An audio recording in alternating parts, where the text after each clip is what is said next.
You know, Rabbi Posner explained something to me that I found very meaningful.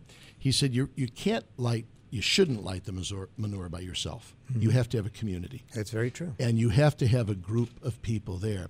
We, one of the hundreds and hundreds and hundreds of things that we thank you, the Jewish community, for, is the teaching us that God prefers to deal with us as a people, as mm-hmm. a community, as a family. And you have that, of course, personified in Israel. We have it personified in the church.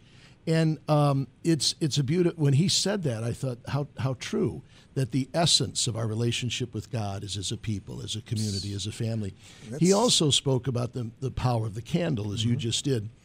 A candle gives light only by slowly burning itself out, which, of course, again, is the lesson of love, of self-giving. Mm-hmm. John Paul II used to call the law of the gift, that we are best ourselves. We are most true to the people God made when we give ourselves away in love. And that, of course, is what a candle does. It only gives light by gradually burning itself out. So there, when he said that, I thought, my Lord, what two basic religious lessons: the power of community, God's preference to deal with us as a family, as mm-hmm. a community, and selfless love as personified by the candle. That's just fantastic.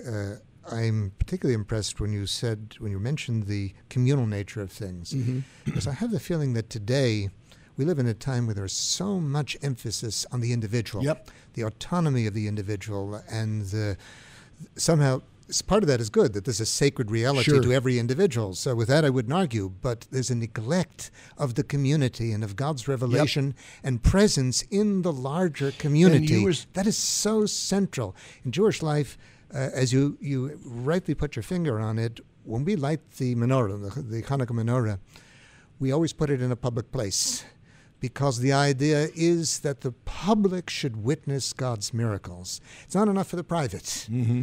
You have to bring the public into this reality, because ultimately God's greatest work is with the community. Mm-hmm. It is with each of us individually, and it is with the entirety of the community. Mm-hmm. And when we light to illustrate that fact. Mm-hmm. I am fascinated to hear you make the remark, because we Catholics are dealing with that. We Christians, the contemporary drive to believe but not belong. Mm-hmm. You're familiar with the Pew Center, of course. So was it, almost a year and a half ago that they came out? And there's some troubling aspects for religions like Judaism and Catholicism. Sure. In that religions that accent belonging. You are a Jew. I am a Catholic at the core of my being. That's who we are. We're born into a family. Exactly. We're born into our religion. We are now, that's a serious challenge for us today, pastorally, isn't it? Because today so many people want to accent individualism and free choice in religion. So there's sometimes can be a bias against the faith into which they were born and which they belong. It's a real pastoral challenge. It's a real challenge.